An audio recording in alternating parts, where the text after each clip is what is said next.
Sorry to make you wait. I thought a voice of God would introduce me. My name is David Greising. I'm president of the Better Government Association. Thank you for coming tonight. Welcome to Beyond the Byline, the 2026 Richard A. Driehaus Awards for Investigative Reporting. Our powerful storytelling panel, Voices Behind the Byline, took us inside the reporting process. And we heard firsthand from some of the people whose lived experiences shaped our reporting. More than 2 decades have passed since the philanthropist Richard Driehaus first asked the BGA to help bestow the Investigative Reporting Awards that bear his name. There's plenty of work to celebrate here tonight, and the quality of the finalists is quite something. In fact, one of our finalists was also named a 2026 Pulitzer Prize winner earlier this week.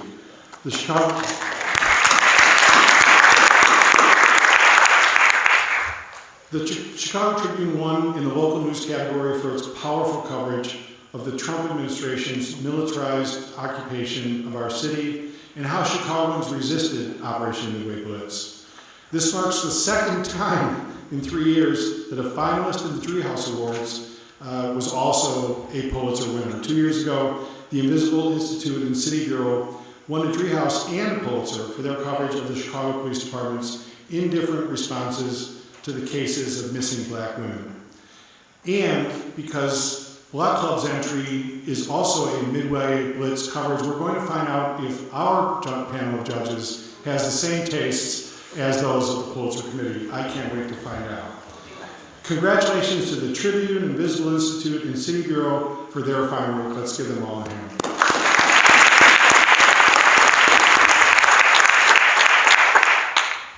And if I can, I want to take a moment of privilege and talk about coverage of Midway Blitz, not just by those, the Tribune and Block Club, but really by the entire journalism community here in Chicago. This event was something similar to the 1968 Democratic Convention. It was a globally important event, and the journalists in town showed the diversity of coverage and the robustness in the midst of the decline of journalism across our country, the robustness of the journalism community here. We had the Sun-Times and Borderless, WBEZ and ProPublica, and the BJ's Illinois Answers Project, among others, working together on a story that had huge consequences both locally, nationally, and even globally.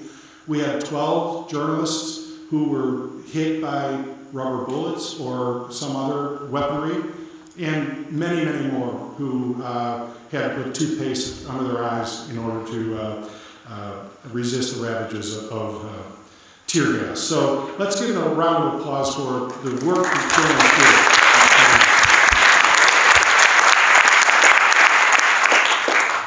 do. It's encouraging to see newsrooms in Chicago and across Illinois persisting in work like that, especially given the circumstances that we're all living through right now in journalism writ broadly. According to Medill's State of Local News report, the number of journalists working in Illinois newspapers has increased nearly 85% over the last 20 years. Five counties in Illinois have no local news source, and another 5 counties are at risk of losing their only newsroom. And the political environment is compounding business challenges.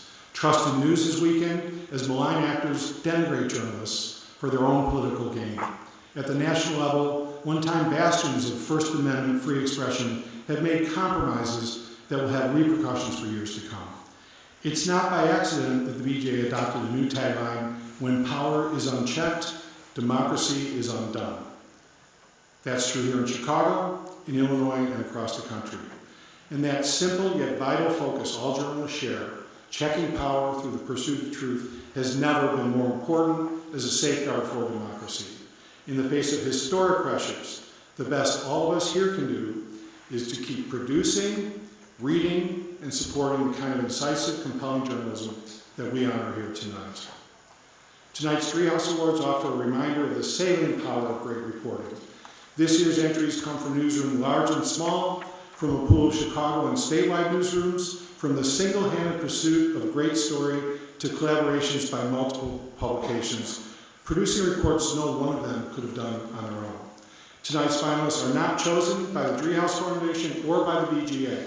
They are selected by a panel of independent journalists and experts from among more than 24 entries. Please join me in thanking the judges: Chris Bury, Jesus Del Toro, Grant Houston, Jackie Spinner, Charles Whitaker, and Laura Washington for their discernment in this work.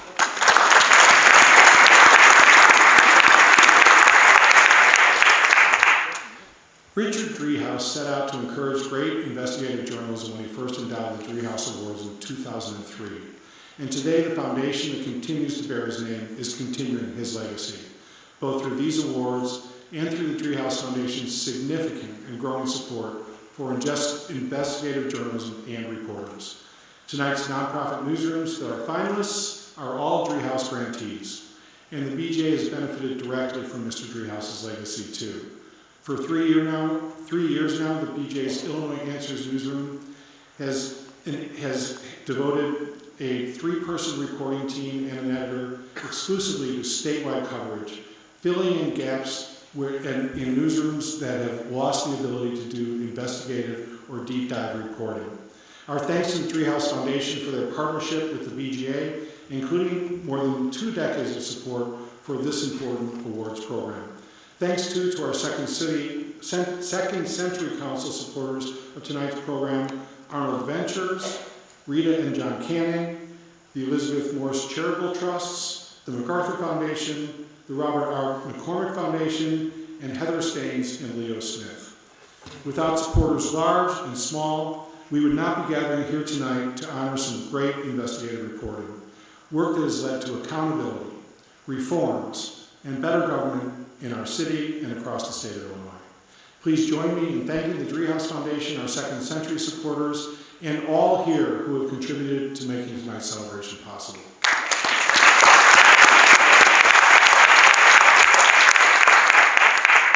And now, without further ado, I'd like to invite Illinois Answers Editor-in-Chief Ruby Bailey to the stage to introduce our featured guest.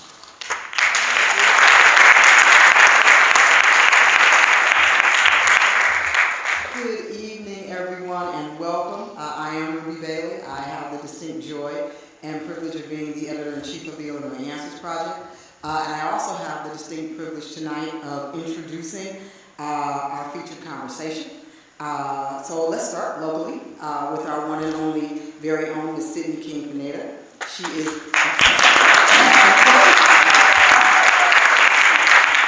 Sidnee is a Metro Detroit native. I do that because I'm from the city of.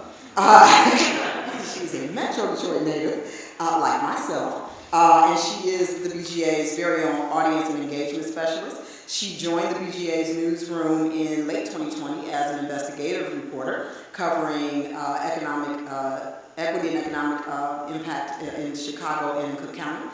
Since then, she has served as a New York Times investigative fellow and other distinguished journalism she's done since her tenure with us.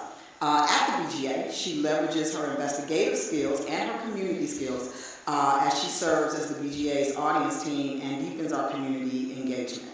And it is also my distinct pleasure to welcome Ms. Errin Haines. She is the editor-at-large of The 19th and an award-winning journalist and a leading voice at the intersection of race, politics, and gender in America.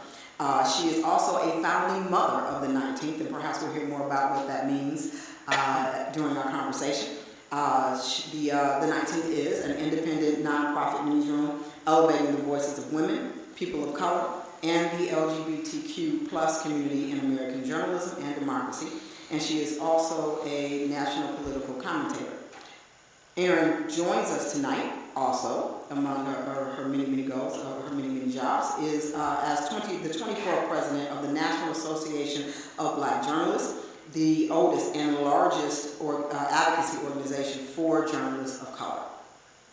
So before we begin tonight's conversation, we have a brief survey that we are hoping you all would participate in. If you see that QR code, if you would scan it with your phones, we will be conducting this very brief survey just to ask a couple of questions of you now and then again at the end of this event. So that you have a better understanding of hopefully how what we do reaches you and where you are, some of the folks who come. So you have 3 questions. It is, what is your zip code? What is the 19th Amendment? And we provide 3 choices for that, as well as how much does local journalism impact your ability to be civically engaged. And someone's going to cue you when they think you're all done.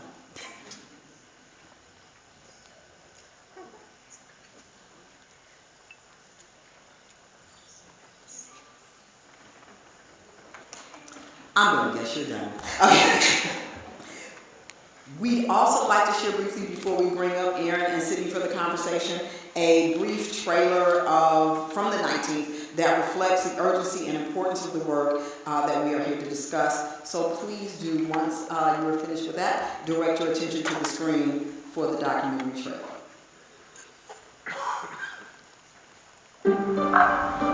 My whole life, I wanted to do the stories that weren't being covered elsewhere. Whose voice are we not including? Who else can we bring into this conversation? People on the margins, that's what I wanted to cover. And they were not the stories that were being written. What we're seeing is that the pandemic is absolutely political for women. Women deserve a destination news platform that is just for them. We're launching this week. We've had so much interest in republishing already. Like, the universe is responding to this mission and vision, people. This can be the catalyst for reset for other news organizations. It's going to change the game so much. There were people on our team who were hurt. We should cover LGBTQ issues, but no foresight about an actual trans person on staff. We're doing too much. It's like, how are we going to have an impact with such a tiny team? If we fall into the same patterns as other news organizations, are we really that different? Errin Haines, editor-at-large for the 19th. Black Lives Matter is a story that Black journalists are also living through. It is exhausting. It's going to start taking a clock of what this could do to grow. It's a pretty incredible article. People need to be challenged to think about outside of their experiences. Want this to be a real news operation or not? It may be a turning point for our organization.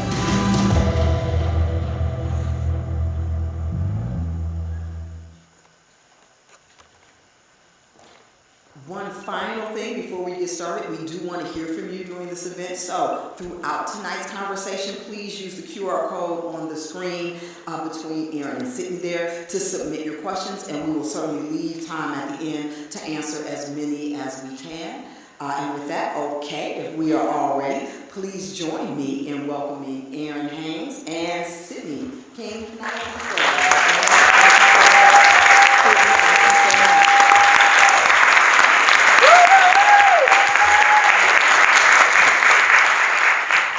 Errin, thank you so much for joining us this evening. Thank you. Hey, y'all. Hey. How's it going? Oh, my goodness. I'm so happy to be here, Sidnee, and I'm so happy to be with you. Thank you so much. I'm really looking forward to this conversation. You're doing right now such incredible things with the 19th, such crucial work for American audiences, but I do sort of want to go back in time a little bit and learn about some of the decisions that you had to make earlier in your career that led you to the work that you're doing now. One of those decisions was a determination to include your personal identity in the work you do as a reporter and not see it as a stumbling block, but see it as something that made you more qualified to do the work that you do. Can you tell me a little bit about how you made that decision? Yeah, that's an excellent question. I think what I would say is, I have always known that I am a Black person. I was a Black girl, now a Black woman. These are parts of my identity that, my mom always made me feel great about, right? So these were not things that I ever was raised to feel badly about. And so, that was kind of the attitude that I took into journalism. But I also had the very good fortune of my very first really kind of journalism job that I had when I was still in college was at a Black newspaper called the Atlanta Daily World in my hometown of Atlanta, right downtown on Auburn Avenue. I go in there, tell them, hey, I'm in college, I could use some experience, and they say, when can you start? I think I went in there on a Tuesday, and my first story was published on a Friday, right? But like I literally, my job there with the other few reporters, who were working in that newsroom was to go out and find stories about the Black community, whether that was us covering City Hall or covering a new Black business that had just opened, or covering, a young woman who was running for office. Like, I understood at a very early point in my career that stories about us mattered. Like, a lot of the stories that I wrote were on the front page, right? So that told me that those stories were important, and that I should never have to argue for why stories about people who look like me were stories that were worth covering, right? And that the totality of who we were as Black folks in the city was something that I was committed to covering. So, even after I left the Daily World, that was something that I carried with me throughout my career. It's something that I carry with me to this day. And I will tell you, that when I came to the 19th, what I impressed upon, the folks in our organization was that your lived experience is an asset, not a liability to the work that you do. All the identities that you hold, bringing that lens to this work is going to help us to distinguish ourselves and tell the stories that other people are not seeing, because we are committed to building the most diverse newsroom in this country. Yeah, that's incredible. Yeah, it's so important to have individuals who will step up and bear witness to what's happening in those communities. But I'm curious, was there any cost associated, especially early on in your career, with that choice? Sure. I mean, listen, this is what I believe, but that was not necessarily what the folks who I was trying to, who I had to work with to get those stories out necessarily believed, right? I mean, I was working in newsrooms where early on in my career, I was one of the few, I was one of the only in that newsroom. And so I'm still, covering, whether I'm covering politics, whether I'm covering education, whether I'm covering, any kind of government, like I'm trying to tell stories about all kinds of people, including my people, right? But when I'm wanting to tell stories about Black folks, having people question, why is this a story, or should you be doing this? Or when I'm wanting to, write about women, why are you doing this? Having to make the case for that, that was certainly something that happened early on in my career. But the good news is that I got good at it, right? And that I did not let that deter me from, that I maybe had to convince someone to get those stories out, because I'm always thinking about the folks that need me to do that work on their behalf, who need me to go into the rooms that they can't go into, or to show other people the lives that they otherwise wouldn't look at. Like, that's who I'm doing this work for. And so, having a gatekeeper who may be an obstacle to me doing that work, I mean, that was the thing that I always had to keep in mind, even as I was dealing with those challenges kind of early on in my career. And I think a great example of some of the work that you're talking about is your reporting on Breonna Taylor. The 19th was the first news organization to publish a national story about her killing in 2020. Can you tell me a little bit more about what went into reporting that story? Yeah, thank you for that. And she actually has been weighing heavily on my mind, because this month, 6 years ago, is when I first wrote that story. And so I think about her on her birthday. I think about her in May, when I first became aware of her story, which by the time I learned about it, it had already been 2 months since she had been killed. And I was wondering, how does that happen? I mean, yes, we were in a pandemic, but how did this woman's story, how was that not national news anymore? I covered the Black Lives Matter movement. I was in Ferguson. I was in Baltimore. I was covering these stories, and yet somehow this is something that had fallen off the radar. And so, even though I was at the 19th, the job that I had before this was at the Associated Press, where I was national race and ethnicity writer, right? So I was covering the Black Lives Matter movement. That was not necessarily something I thought I was going to have to write about anymore after I left the AP and came to the 19th, because most of the stories that I was writing were stories about Black men who had been killed, right, by law enforcement. But then I get to the 19th, where I'm covering the intersection of gender and politics and power, and Breonna Taylor is killed. And I automatically see it as a 19th story. It has to be told, right? For as much as we talk about and cover, as we should, stories about the killings of Black men, there are also Black women who are being killed. And so we have to absolutely tell those stories too. And we have to point out that disparity and that discrepancy, because it matters. And you're doing that work now. You mentioned you left the AP, obviously, and started the 19th. I actually heard that journey started with a Twitter DM. Is that true? That is true. That is true. So my now boss, my sister in this work, Emily Ramshaw, was then editor-in-chief of the Texas Tribune, and she slid into my DMs on Twitter. I think I was in the drive-thru at a Wendy's when she hit me up and was like, hey, love your work, I would love to talk to you. And I'm like, what is she trying to do, recruit me to the Tribune? I'm not moving to Austin, what does she want? But I called her, because she was, flattery works on all journalists, sadly.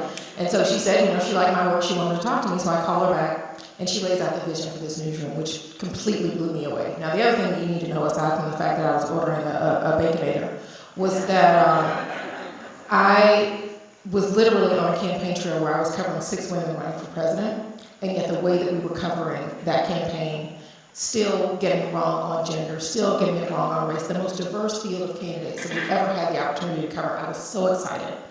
And yet we were still covering campaigns the same way. We were not. And so what I knew was that was happening, of course, because the landscape of political journalism hadn't changed. Still too male, still too pale, let's be honest, right?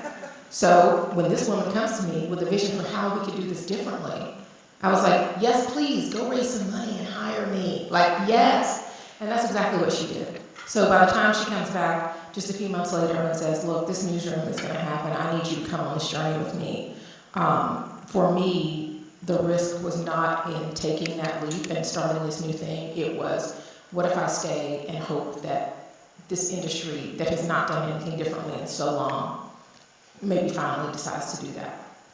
I think we see kind of how things worked out. Yeah, and now you all are building at the 19th. I'd love to hear a little bit more about the 19th's audience and how you are connecting with your audience now and sort of building your relationship. Yeah, so one of the things, thank you for that question too, because you get me very excited to talk about our audience needs model, which is our approach to journalism. What is the journalism that our audience actually needs? Not just what we tell them, what we think that they should care about, but what is it that they actually care about that we should be covering? Often it's certainly not what some politician is running, is campaigning for. It's not what maybe cable news is telling them is the most important thing. What is going on the ground in their daily lives that is informing how they are choosing or not to engage civically, right? Because what we hope is that we are doing work that empowers people to participate fully in this democracy. That is the point. The 19th Amendment is unfinished business in this democracy. It is not going to be finished until people, everyone gets to be seen and heard as a participant and as a citizen, right? Absolutely. Thank you for whoever that was. I agree with you. So, I think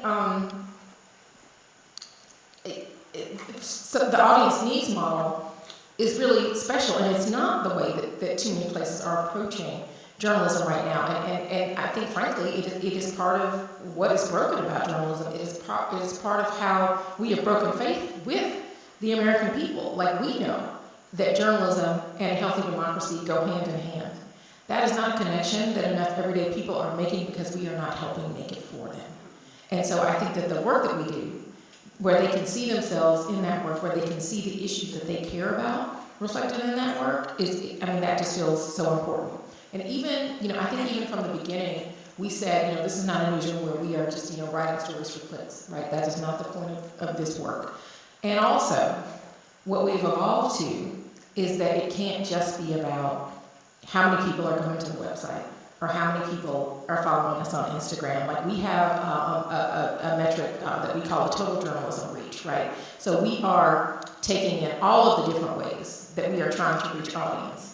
And we are taking that into account, and we are valuing all of those things, right? Whether you're finding us in a newsletter, whether you saw me or one of my colleagues on television or heard us on NPR, whether you are following us on Instagram, all of those things matter, right? Whether you're subscribing to our newsletter, which you can do for free, by the way, if you go to 19thnews.org, all of those things matter, right? And so what does it mean to take into account the nearly 30 million people so far this year alone that have come into contact with our journalism instead of just looking at how many people went to the website? Like, that is how we're thinking about what it means to be impactful and to reach audiences where they are. And continuing to discuss and write about things that your audience finds valuable and critical, the 19th's main audience it's committed to centering women's issues, right? And its reporting, I'm curious, it's been almost 4 years since the Dobbs decision, and the conversation around women's autonomy and access to abortion rights has sort of fallen out of the national discourse lately. What is the 19th doing to keep that conversation going? Yeah, I mean, listen, what I would say even in our 6-year journey, because we launched in January of 2020, 3 months before the pandemic, and now here we are in 2026, marking our 6th anniversary, which is incredible to think about. And when I look at the trailer for that documentary, like that seems like a million years ago, but that's just because of all that has happened in this country. And to your point, all of the people that we write for and about are the people that are experiencing what is happening, directly experiencing that in our politics each and every single day, right? So that feels deeply meaningful for us to be able to show up for them, and we think about what it means for us to meet the moment for them. So you talk about abortion, access to reproductive care, right? This is absolutely intersectional for us. Yes, it is largely about women, but we are also thinking about the, LGBTQ plus people who cannot get gender-affirming care as a result of the fall of Roe, and what it means to live in a post-Dobbs landscape. We are also thinking about the people of color, particularly Black and brown women who we know have been disproportionately impacted by that ruling, people who are dying, right? Some of the first cases of that happening, unsurprisingly, were Black women in this country, Black women in the South, right? So continuing to highlight that and to focus on that. And even right now, with what we are seeing, I mean, abortion itself is an intersectional issue. It's a kitchen table issue. It's an economic issue, right? It's a families issue because so many people already have children that are, having to think about what their reproductive access and care is going to be. But it's also an immigration issue. If you've seen our coverage lately, a lot of the coverage that we're doing, what does it mean for, immigrant women who are being detained, who are worried about being detained, right? When ICE comes to your city, you can't go to your doctor's appointments, or you're afraid to go to your doctor's appointments, or you have been detained and you are pregnant. What is the level of care? Are you getting a level of care? So for us to continue to report on those types of stories when others are looking away or they have other priorities, for us, we know that our audiences are absolutely concerned about this issue, and so we are not letting it go. We are continuing to cover this and to treat it with the level of empathy and urgency that so many of these folks are telling us that they are feeling. And, some people might still consider the 19th's mission or audience sort of special interest or niche.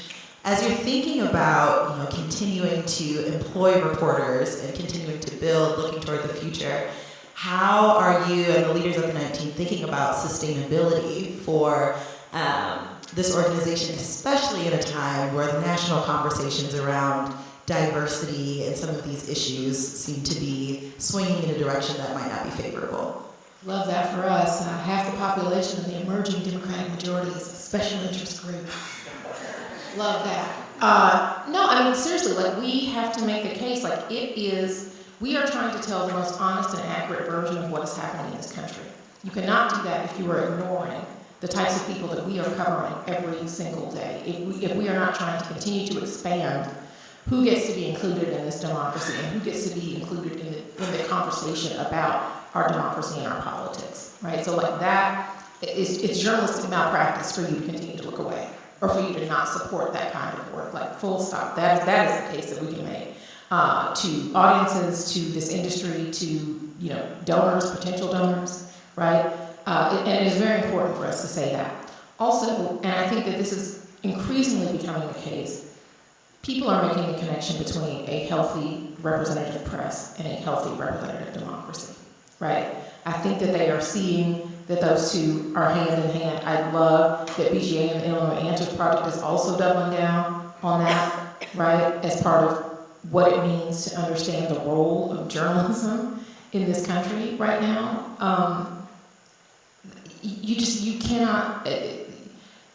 cannot have one without the other. And so just as people would care about and want to keep democracy going, what does it mean to sustain journalism, right? It means that you have to support us. And support, we understand, especially because so many of the audiences that we write for and about are historically marginalized. They don't always have access to our journalism. That's why we decided to go the nonprofit route and provide this work for free to people, right? What difference does it make if the people that we write for and about cannot have access to the work that we are doing on their behalf? But that also means somebody's got to pay for it, right? So we have to make that ask. We have to make that case that this is journalism worth supporting, and that we do this for people so that they have a voice and so that they have representation. It is a way for them to have representation in this country. Now, I will say, you all, 100-year startup, right? Us going from a bright, shiny new object in 2020 when we launched to today being 6 years old. New media, I guess, is how they would probably qualify the 19. So you continue to make the case that we are still making history. You can still come and make history with us. We, yes, I would absolutely agree that the 19th on, by any measure, especially in this environment, is succeeding. But the way that we keep succeeding is if you keep supporting us, right? Like we are not sustainable if we are not around anymore because you think that we're doing so well that you don't need to pay attention, that you don't need to read us, that you don't need to support us. So we have, there is no day that we are not making that case to all of the audiences that we need to make it to. And you mentioned that people are starting to sort of draw the line between good journalism and a healthy democracy. What makes you think that line is starting to connect for American audiences, and why do you think so? I think that right now there are so many people who need us to make meaning of what is happening in this democracy. And that is the thing that only journalism can do for people in this way, in the way that we do it, right? To make what is happening accessible for folks. So many times people feel like things are out of their control, that they are helpless to do anything about what they are seeing happening in the country. And this is not a partisan thing at all, regardless. Like, they don't understand how they're supposed to plug in. Maybe they don't even feel like things change for them, regardless of who is in power, right? And so for us to be able to do that, I think we saw it in the pandemic, right? I mean, how else were they going to find information if it wasn't for journalists that were giving them that information in so many cases, right? They were getting it that way. How, for people who, certainly people in my community, wanting to know honest and accurate information about how they can vote, right? Where they can vote, if their vote is going to count, right? For a journalist to be able to do that work and to tell them those things, like that feels really, really important. And also because I think we're seeing so many examples of how democracy is feeling personal for people. And so when it feels personal, they want information to know what they can do about it. That is the thing that we can provide for them. So I think, more and more, people are realizing, okay, how am I going to find something out? Yes, maybe you can Google it, but a lot of times the information that you're getting is coming from some article that some journalist did somewhere that you may never even be aware of, but that is the work that we do, and we have to make a better case. We have to do a better job of making that connection for people, but I think that is happening. Yeah, I think we're sort of living in a time, even in the last 2 weeks, right, where it feels like good journalism is more and more vital as we look at the Supreme Court's recent ruling on the Louisiana v. Calais case. You've reported on voting rights for a long time. Is there anything about this decision that feels different than what you've seen in your career otherwise? Well, first of all, let me just say that, that is such a good example because people, yes, the Supreme Court decision comes down, people see that the decision has happened, they see what the decision is, but they're also wondering, what does this mean, right? What is this going to mean for my democracy, but also what is it going to mean for me personally? Am I still going to be able to cast a ballot? Am I going to be able to vote for the person that I want to be representing me? So this is also the work of journalism. And at the 19th, what we focused on was that, Black women's representation is going to be eroded as a result of this ruling. That is consequential. Record number of Black women in Congress right now. That's not going to be the situation for much longer, given the way that these maps are being redrawn and what people's access to be able to participate. in their communities is going to be. We have to make that clear for people so that they understand the stakes of what this decision is going to mean, right? So, yeah, I've covered voting rights for a good part of my career and have seen attacks on voting rights, have thought a lot about what 21st century voter suppression looks like, right? And what it means for people to be able to participate fairly and equally in our elections, like that. That is something that has been a constant in my career, right? But the rhetoric around the soundness of our elections, right? The idea that the integrity of our elections is a thing that has been successfully challenged, let's be honest, right? The idea that people don't still need protections because, you know, or that voter suppression is a relic of history rather than something that is ongoing and very much present with us right now. Like that could be an idea that has really taken root and that is continuing to have very real consequences in this country right now. I think that is the thing that feels different. I've covered, you know, the intersection of race, politics, and gender for the better part of 2 decades. I think at the beginning of my career, I was focused on kind of the vestiges of racism. Racism was outgoing. The civil rights leaders who were seeing the fruits of their labor, you know, happening. And this is, you know, I'm talking early, you know, part of the 2000s. I'm very much at a point in my career where we are seeing the retrenchment and the loss of a lot of those gains that were fought for, right? A lot of the rights that people thought were kind of settled.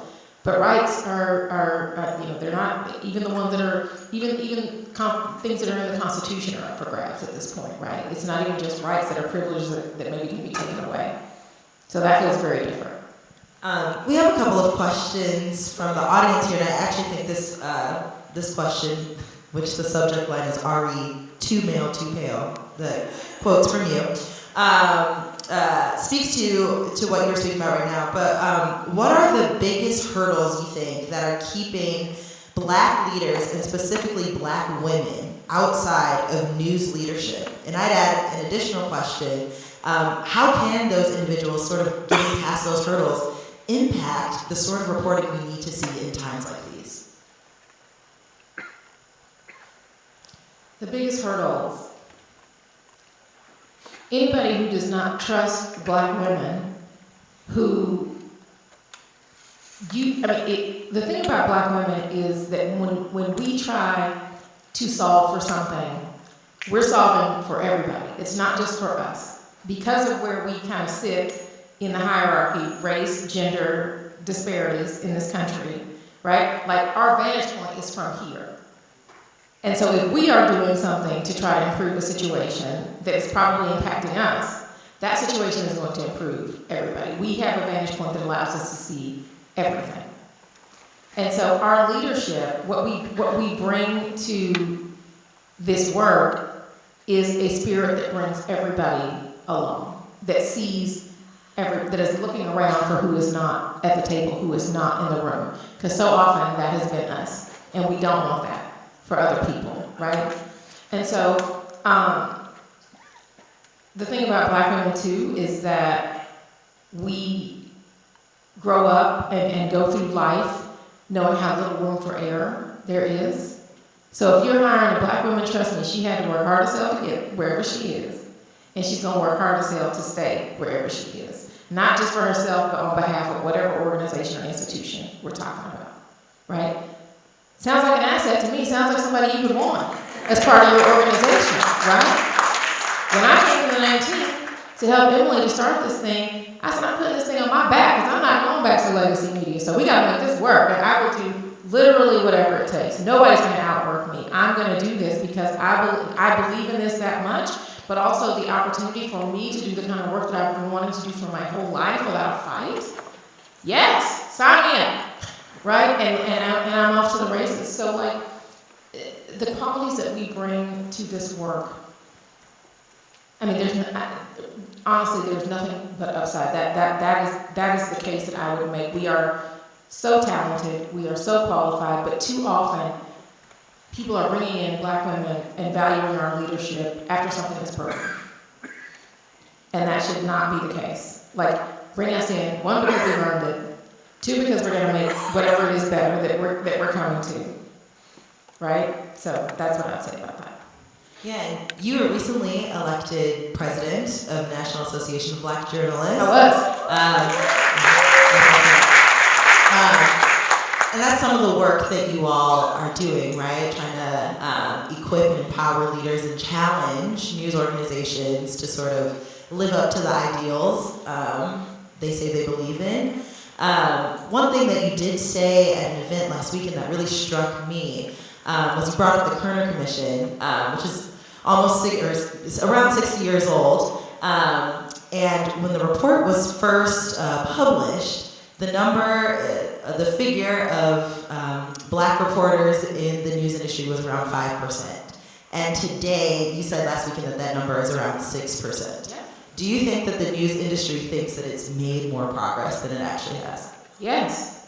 And I think that the news industry thinks that incremental progress is seismic, right? I mean, look, once upon a time we were reckoning, not that long ago, right? We were reckoning for 5 minutes and it was like, woo, well, that was a lot. Let's go home. Like that felt like enough. Like we need to just go ahead and keep it moving. Meanwhile, here we are, 5-6 years later in this era of media consolidation, and we know that when there are cuts in newsrooms, diversity is the first casualty of those cuts, right? So this is decimating Black journalists. This is devastating to so many of our members right now who are being pushed out of an industry that they love, right? In an industry that they still have a lot to give to because, from the highest office in our country, it is being said that diversity is actually not an asset to the work that we do when we know that is not true. I think that to see news leaders news leaders that we know said at least a few years ago that they were committed to this work, right, to increasing the number of journalists in traditional media, folks that were not allowed into some of these newsrooms at the time that the current commission report came out. Where are these people now? It's disappointing. It's hurtful, frankly, for an industry that so many of us love so much, not, to feel like it doesn't love you back. Like that is hurtful because we know what an asset. I mean, you don't have an American story without Black journalists helping to tell that story. Another question from the audience here. We saw in the trailer to the Breaking the News documentary that... How many different hairstyles? That's not what this question is about. How many hairstyles? But we saw that the 19th has committed to hire diverse voices, including LGBTQ plus reporters, and report on issues that concern them. This audience member would like to know, besides gender-affirming care, what additional LGBTQ issues will the 19th be covering? So thank you for that question because, first of all, we have quite a few folks on staff that are LGBTQ+, including 2 of the only openly trans reporters that are covering national news in the country. And that feels very, very important for us because we know that is a community that is under attack right now. And so the attack on trans people in this country is something that we have been covering relentlessly, while also recognizing that these are folks that are living the story that they cover, which is very challenging. Literally, some of the first executive orders that came out of this administration were attacking these reporters who are also having to write about these executive orders.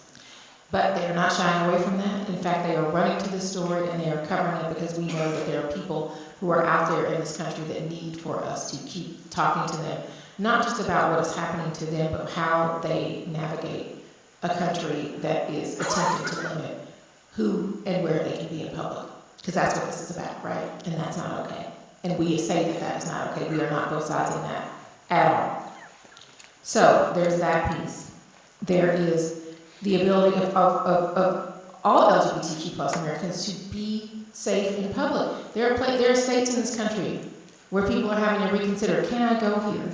Can I even go on vacation somewhere?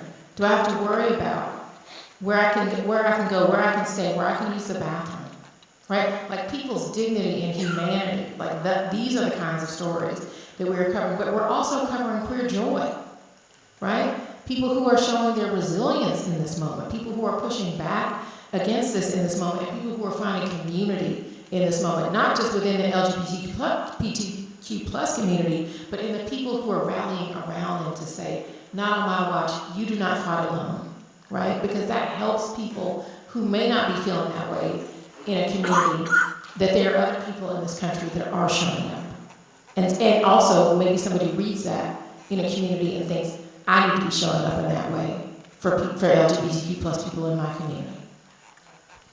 We've spoken so much about diversity, diverse audiences, diverse reporting in newsrooms. What's something that you think newsroom leaders often miss that they could do tomorrow to show their commitment to not just hiring diverse reporters, but keeping diverse reporters employed in newsrooms? Show that you value their work. Elevate their work. Not just because it's award season, right? But because it matters. It matters every day, all the time, that more people are being seen and heard in this democracy, right? And so when you have reporters that are committed to that work, letting them know, yes, that work is part of the American story. That work is work that we value here. That work is representative of who we want to be here, right? And that it's not siloed. Let their colleagues be learning from them about how to do this work better, right? Because this is not just your job or my job to be telling stories about certain communities. It is all of our jobs to be representing the communities that we are covering accurately, right? It is inaccurate for us to look away from folks who don't necessarily look like us or who don't share other identities that we have, right? So I think that to hear from the top that the work that journalists of color are doing matters is so important. It sets such a tone, not just within a newsroom, but it signals to others in the industry that they too should affirm that work. And if you don't have anybody that looks like this doing this work, or that is committed to doing this kind of work, whether they look like that or not, they need to be a part of your newsroom, right? Because if they're not, then they're not covering, they're missing part of the American story. Yeah. And I'm glad you brought up the American story. We're having to wrap up very soon, but I wanted to bring up a project that the 19th is doing ahead of America's 250th birthday called Revolutionary. It is something that the newsroom is focusing on the history of the American story, who's gone unseen and unheard that's contributed to the shaping of our democracy. As we wrap up, I would love you to tell me a little bit more about that. Thank you for asking that, because I'm really, really excited about this project that we have launched. This is our largest, most ambitious cross-organizational project. It's called Revolutionary, and it came actually from before I moved back to my hometown of Atlanta a couple of years ago. I spent 9 years in Philadelphia. Some of you probably know this. Ate my way through town, my body weight in cheesesteaks. But I also, when I was not doing that, was thinking very deeply about what it meant to participate in this democracy, what it meant to be a citizen, right? What it looked like to protest, who gets to protest. These are things that I'm thinking about because I get to walk past things like the Liberty Bell. I'm literally walking on the same cobblestones as Benjamin Franklin or Thomas Jefferson or Phyllis Wheatley, right? Like, that is incredible to think about when you think about, when I thought about my relationship to this country and my role in it. To be able to do that in Philadelphia, the birthplace of democracy, felt deeply, deeply meaningful. And so from that, as we were coming up on America's 250th anniversary, I knew that I wanted the 19th to be able, once again, to tell a more honest and accurate story about this country. And you can't do that without talking about the people who we know were excluded from our founding documents, but were also absolutely present at the founding of this country. Women, people of color, Native Americans. I mean, all these people heard the words of the Declaration of Independence being read in town squares across this country. And they knew, even, before we were a country, they're hearing this in these colonies, and they know that these words apply to them, even if they were left out. even if the people that wrote those words didn't mean to include them. And so what we are saying now as we look ahead to our next 250 years is that our country, number one, the American Revolution is an ongoing experiment in American democracy, that there have been not just one founding of this nation, but there have been many foundings and many founders.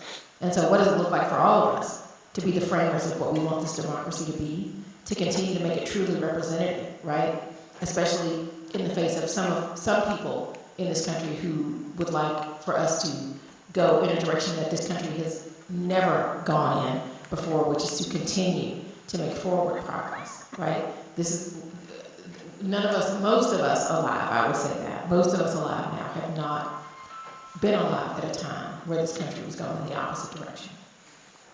It is forward, and it must be pushed forward by each generation. And so that is kind of, what does it mean for us all to think about what it means to be revolutionary now? Because I think that this is a moment that requires that. And I think we have time for one last question.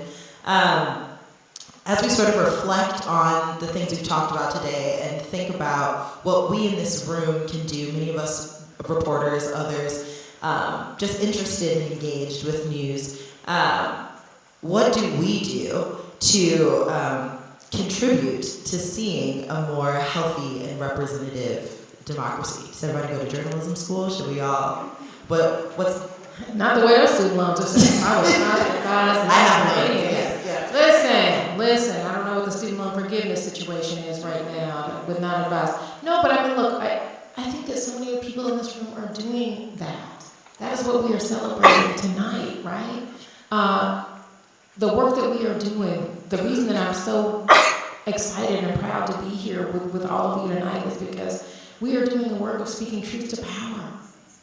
We are afflicting the comfortable here, right? And we are leaving behind a record that would not otherwise exist but for all of us in this room thinking about how we can tell that fuller story, looking around at who is not being included and bringing them into this conversation about our democracy so that they understand that they are part of it, right? And that they should be part of it.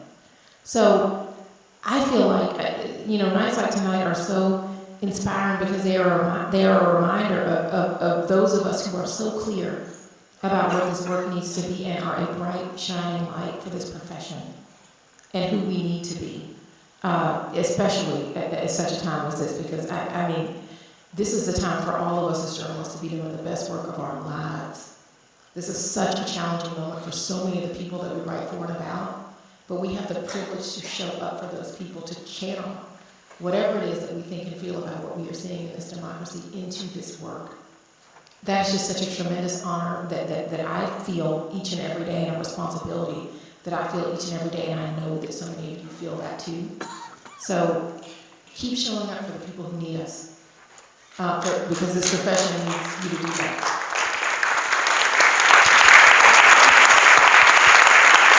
Well, Errin, I am so grateful that you sat with us this evening and shared some of your thoughts. I certainly will be walking away from this conversation reflecting on the things we've talked about tonight. And we also would like you, the audience, to do the same thing as well. We're going to bring back our quiz, and we want to see if any of your answers might have changed a little bit after hearing from the wonderful Errin Haines. Thank you so much, Errin, for joining us. Please give a round of applause for Errin Haines. Thank you, Sidnee. Thank you so much.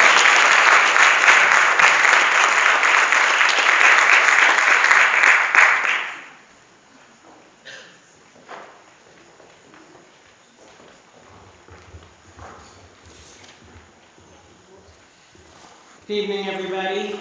I'm Paulette Dodson, and I serve as the board's past chair, immediate past chair. Could we have another round of applause for that amazing conversation with Errin, Sidnee, Pineda. Thank you, Errin and Sidnee. I'm a big fan of the 19th. I get their newsletter, and I could totally fangirl up here. So for those of you who haven't seen the movie, go do it. On behalf of the BGA, thank you for joining us at the 2026 Beyond the Byline and annual Richard H. Driehaus Foundation Awards for Investigative Reporting. We're honored to share this evening with one of our largest attendees yet. Thank you all for being here despite the usual Chicago weather. The investigative reporting work of tonight's finalists speaks for itself, as you'll see. Our city and our state, as was said earlier today, need the work of journalists, especially investigative journalists. And few understood that better than Richard Driehaus, the namesake and visionary behind these awards. We're deeply grateful to the Driehaus Foundation for carrying forward his legacy and for their steadfast support of the Illinois Answers Project and our statewide investigations team. We have a brief video from Mr. Driehaus and his incredible impact.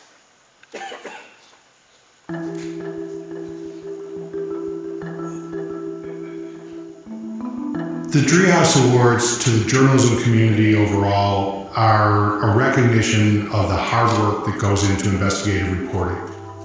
And so Richard just really believed that you had to have a strong investigative journalism aspect in order to keep government really serving the people. Richard got his start in Brainerd Park on the south side, and one of his first passions was that he became a newspaper delivery boy. It awakened a passion for him to start reading the news, and in fact, because he was a very successful news delivery boy, he made some money, he invested in stock starting at age 13, and then he became also a very successful philanthropist. As a successful investment banker, Richard Driehaus recognized the return on the investment for grants into investigative reporting specifically. Money that you put in has an outsized social return and benefits the society far beyond the number of dollars that go into this work. Mr. Driehaus himself decided some 20 years ago that investigative reporting was an effective tool for getting better government and wanted to celebrate it, not just the work the BJA has done, but the work people are doing across the state. You really understood that it was very important for there to be transparency in the government.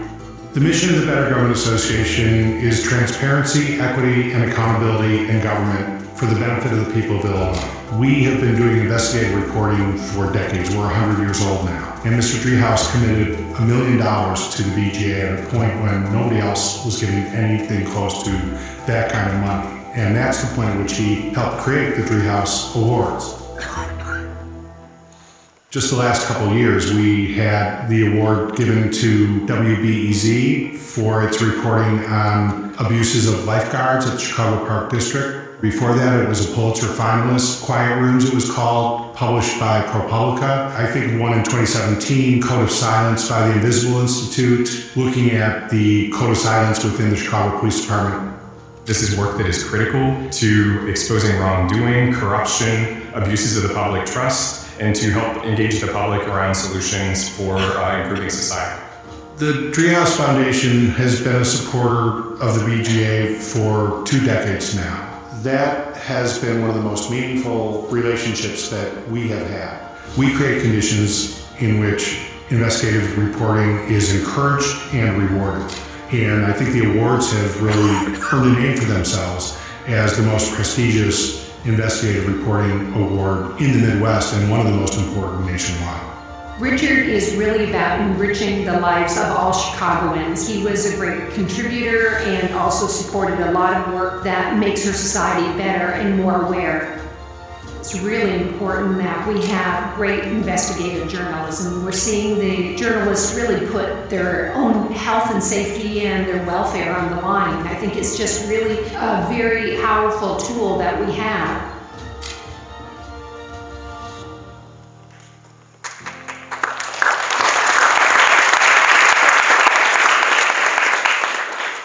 Thank you, everybody, and please join me in welcoming our Driehaus Foundation partners, Lynn Osmond, President and Executive Director, Nick Burt, Senior Program Officer for Investigative Journalism, along with BJA President David García.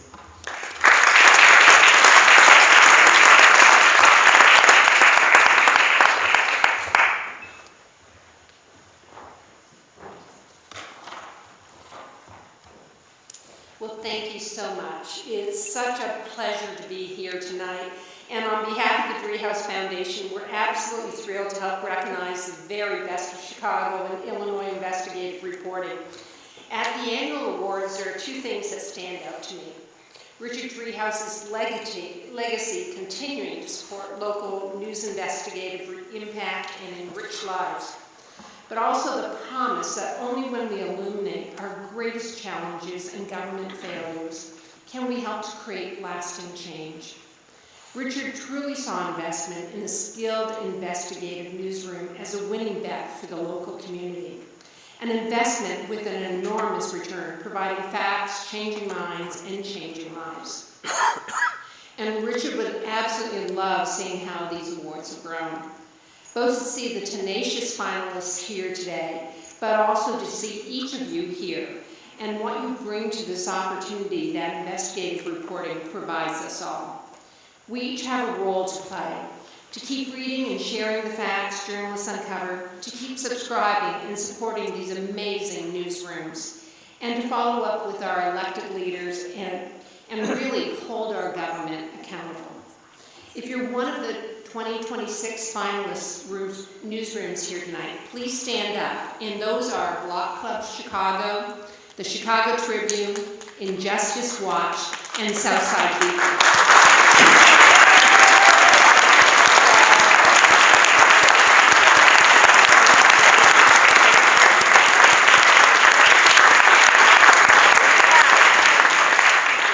Congratulations to these 2026 finalists, and we hope the friendly competition, even among reporting colleagues in the same newsroom, is a testament to the quality of the work being produced across your teams. Our neighborhoods, the city, and our state all have a chance to win and pursue change because our finalists here tonight fought for it. And they illuminated the facts and illuminated the truth that is so vital to our communities and to better democracy. And to the finalists and journalists here, your work is ensuring that communities are equipped with the information we need to hold government accountable and to ensure government serves all. We're proud to partner with the BGA and its Illinois Answers Project Newsroom to co-host and bestow these awards, and a special thanks to our independent panel of judges. And truly, as finalists, you each are celebrants tonight, and we've already all won because of what you've uncovered, so thank you. I also want to thank our Driehaus Foundation colleagues and board members and our investigative journalism portfolio lead, Nick Burt, who joins me in presenting tonight's 2026 awards. Nick, take it away.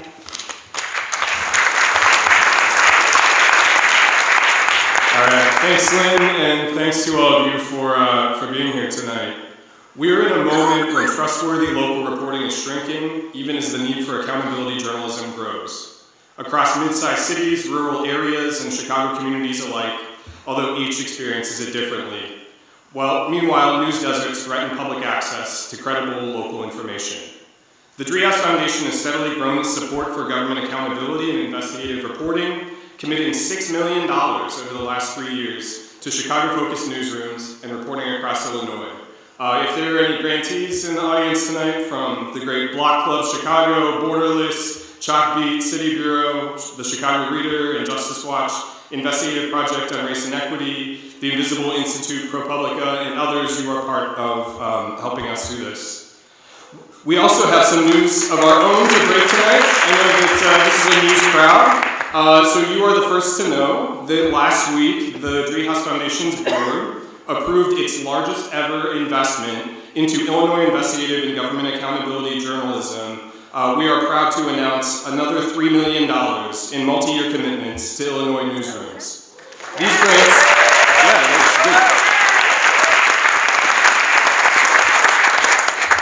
These grants reflect the Foundation's longstanding belief that a healthy democracy depends on an informed and engaged public. This funding will support investigative and government accountability reporting at 4 nonprofit news organizations serving communities across the state: Capital News Illinois, Chicago Public Media, Southside Weekly, and of course the BGA's Illinois Answers Project.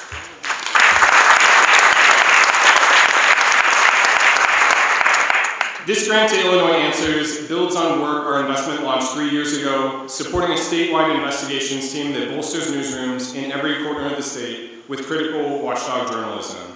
Today, that network has grown to dozens of co-reporting and co-publishing partnerships, uncovering locally important stories that have helped communities from Cook County to Cahokia Heights demand accountability from their governments. Truly, there's so much to celebrate and support, and we look forward to doing this work alongside you all. Now let's get to the 2026 awards. First up, let's review the 3 large newsroom category finalists selected by our judges. In this category, we will award a winner and a runner-up for impactful investigative work from newsrooms with 10 or more editorial staff. Let's review our large newsroom finalists.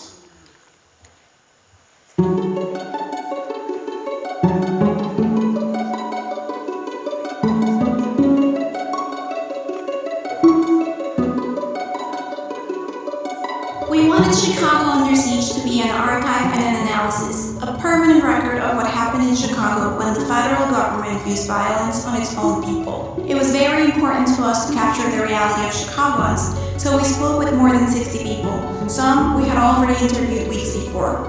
We watched and analyzed 50 hours of video and reviewed hundreds of pages of records and court documents. But documenting the human toll was challenging. Many of the most vulnerable sources, immigrants, family members of people who had been detained, and organizers, were afraid the government would target them. So we had to balance protecting sources with sharing credible information.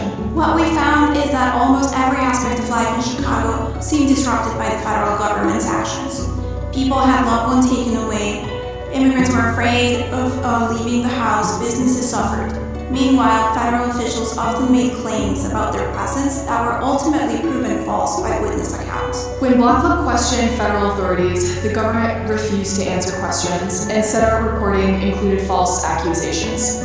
They never provided any examples. Ultimately, Block Club is dedicated to Chicago and most importantly its people, and that's where our focus remains. On Chicago's northwest side, one hospital has earned a reputation that's hard to ignore. Some call it the death hospital. Since the pandemic, Community First Medical Center has received tens of millions of taxpayer dollars, yet little has improved. In fact, conditions are rapidly deteriorating. Water pipes burst, elevators leave patients stranded between floors, doctors and nurses are forced to work without basic supplies like medical gloves or saline flushes. This year-long investigation reviewed more than 2,000 pages of records, including inspection reports, financial documents, government investigations, legal filings, and medical examiner reports. Hospital administrators refused to participate, but we spoke with dozens of doctors, nurses, and staff who shared internal records and first-hand accounts. We found little oversight of how this for-profit hospital spent more than $75 million in state and federal grants, even as its patient population declined year after year. Worse, we uncovered a troubling pattern that put patients' lives at risk. In one case, a 27-year-old woman was rushed to the hospital after losing consciousness at home. Medical staff failed to triage her or check on her, despite repeated pleas for help from her family. She sat in the waiting room for 40 minutes until she died.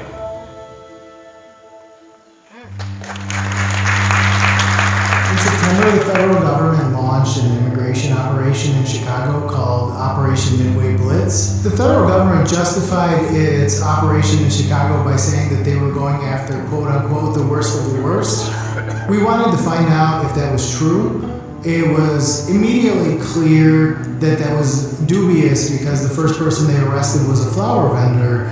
And then as we continued to dig in deeper using records, data, sourcing, we found out that it was only a very small percentage of people who were being arrested who were serious criminals. They were arresting people based off the color of their skin and asking questions later.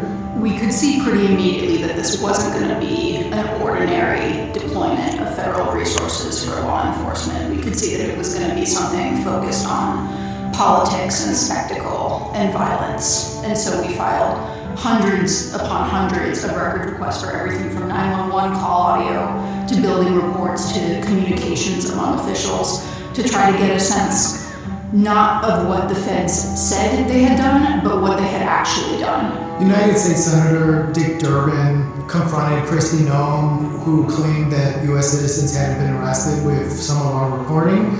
The Secretary of State sent a letter to the Department of Homeland Security telling them that they should stop switching out license plates after we reported that one of their agents had told the woman that she could feel free to film because they swap out the plates every day. There was an investigation launched into a building in South Shore on the basis that they had told the feds that Venezuelan migrants were living there. What we did was we told one chapter of a year-long story around the United States where the federal government went into mostly blue cities and carried out an unprecedented set of immigration raids. And we captured that in Chicago, what it meant to people, what it felt like to be swept up in or to witness, and what the fallout was.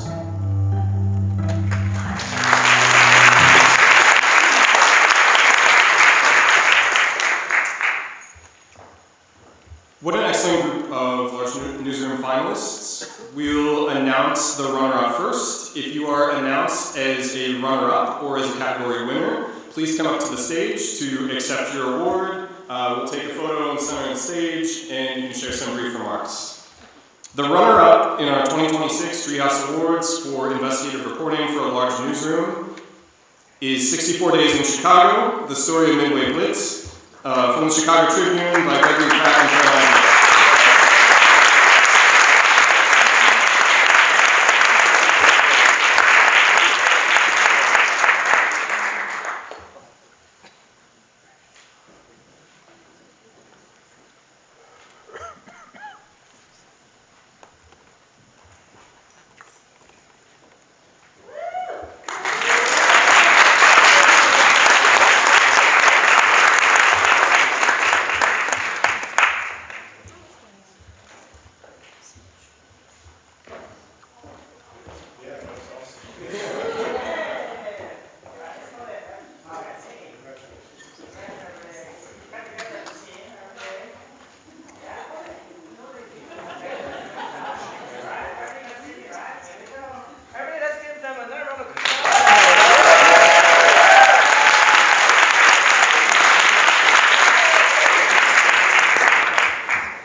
Something that we've tried to emphasize as the story has made its way around the city and the state and further has been that the people who helped to tell this story are people who were impacted by this in every possible way. They had people arrested in their families and in their communities. Many of them were arrested themselves. They were advocates and clergy and neighbors who watched this unfold and went up, in many cases, against the federal government on their own city streets and in their own backyards. And the story is for them and for Chicago as a whole. Thank you.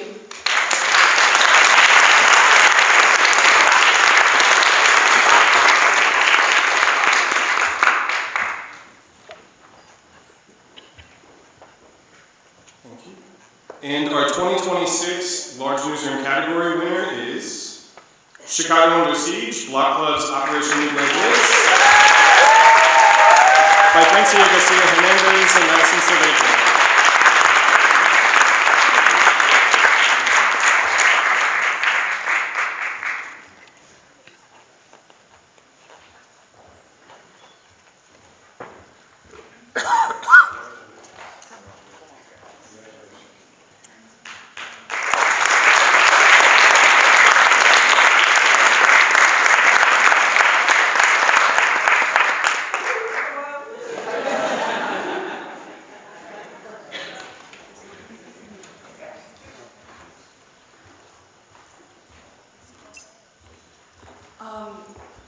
Thank you. This is such an honor, and as the folks at the Chicago Tribune said, this reporting would have never happened without the dozens, if not hundreds, of people who were brave enough to speak with Francia and I and our colleagues who worked on this project. We hope that it's a lasting record of what happened last fall. Thank you.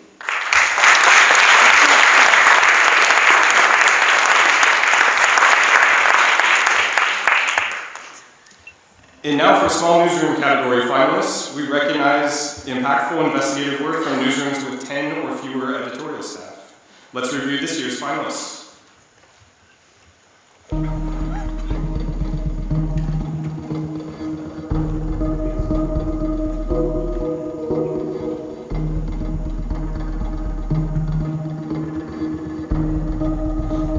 So this investigation started with a tip from a source who is a criminal defense attorney who told me about this lab, which had been testing people's body fluid samples in DUI cannabis investigations. Apparently they were using improper methods to do this testing. We were able to establish that there were about 2,200 cases in which the lab had tested people's body fluids for cannabis, but because of the university's resistance to release the records, we ended up having to actually file a FOIA lawsuit, and the process of establishing the full universe of these lab reports in order to be able to answer the basic question of how many of these people were convicted based on this evidence from this lab alone, that is still ongoing reporting. So ultimately, by the time we published the story, the lab had been shuttered for more than a year, but it led to a serious reckoning within the Illinois Forensic Science Commission. Just recently, they came to a conclusion that this accounting of what had happened at the lab by the university was absolutely insufficient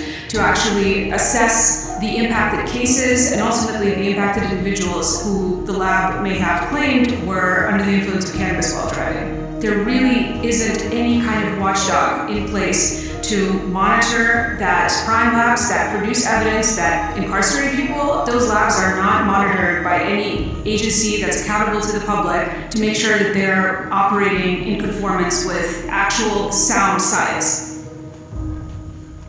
The prosecutor's office leads the nation in wrongful convictions. It's a well-known problem around here.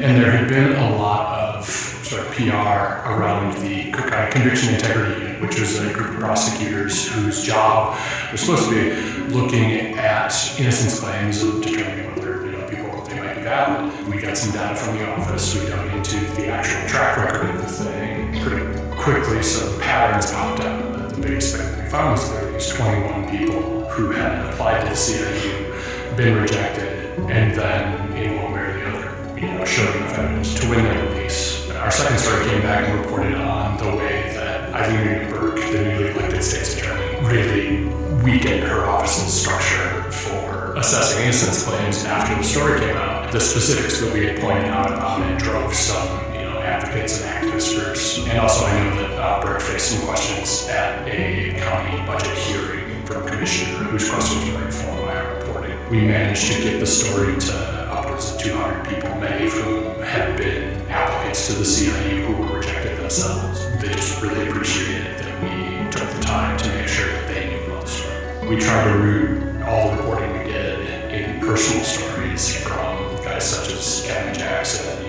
and Alan Robinson, who talked about their experiences going to the CIU and being rejected before later getting out.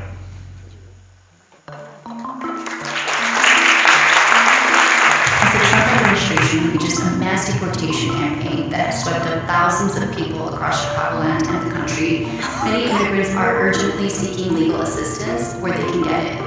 Our investigation exposed the hidden problem of notarios. In many Latin American countries, notarios can provide legal advice, but in the US, notarios cannot. Some take advantage of immigrants who don't know this difference. In Illinois, through FOIA records, we found that since 2015, dozens of people have filed complaints of being defrauded in immigration cases with losses totaling nearly $200,000. Nationally, the figure is at least $1.2 million. Based on dozens of records requests, we separately filed to state agencies across the country. Based on those records, we also found that enforcement is inconsistent from one state to the next, and sometimes fraudsters who rack up complaints in one place relocate or rename their businesses to avoid accountability. To illustrate the human impacts of this fraud, we interviewed several people who were scammed by notarios. Across the investigation, immigrants were promised legal help, but instead paid thousands for services that were never delivered or properly filed by notarios. Some were even stalked and intimidated so they would not report anything. Other scams we found through sources in public records involved telephone calls with threats of deportation, and in some cases, individuals organizing large schemes, taking people's money and fleeing. We also visited 3 notario businesses in the Chicago area and found that some notarios offer legal advice when they are not supposed to by law. I was even threatened by an attorney who worked closely with a notario. Their words were, "This isn't going to end well for you." But After the reporting was published, none came forward to challenge it. This reporting spurred legal advocacy organizations to conduct additional trainings for immigrants on how to avoid being scammed by notarios.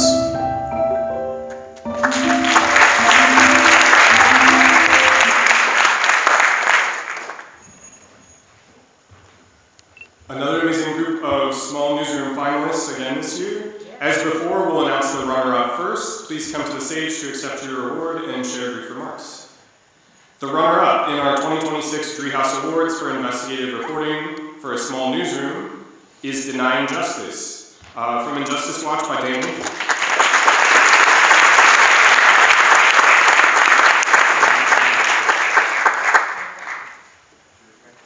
This is quite bright here. Is Dan coming? All right, he's on.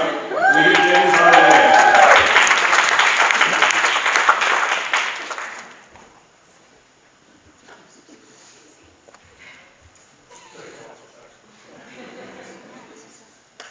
Dan's always worth waiting for.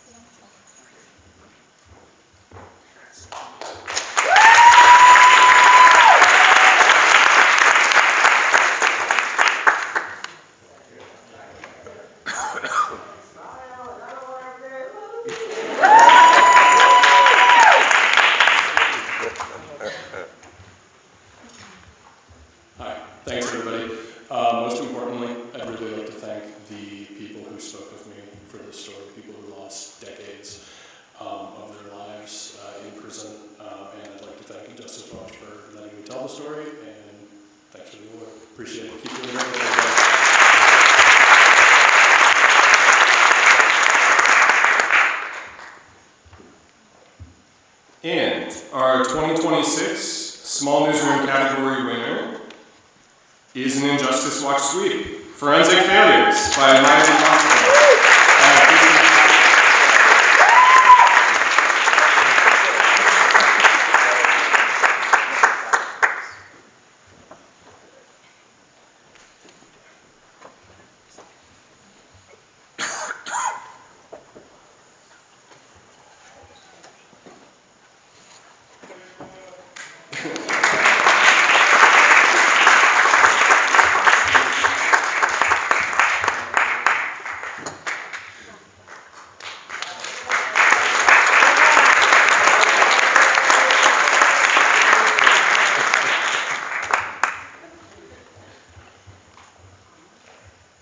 Thank you so much to the BGA and the judges for this award, and I also want to express my gratitude to the people who were directly impacted by the malfeasance at this laboratory, and I just want to say that the reporting around the story is continuing.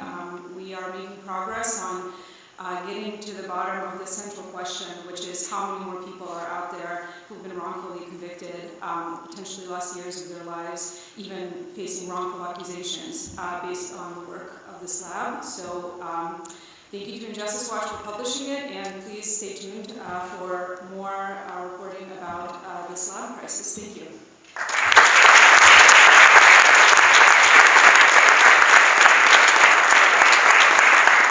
Congrats again to all of tonight's winners and finalists. Let's give everybody recognized tonight one more round of applause.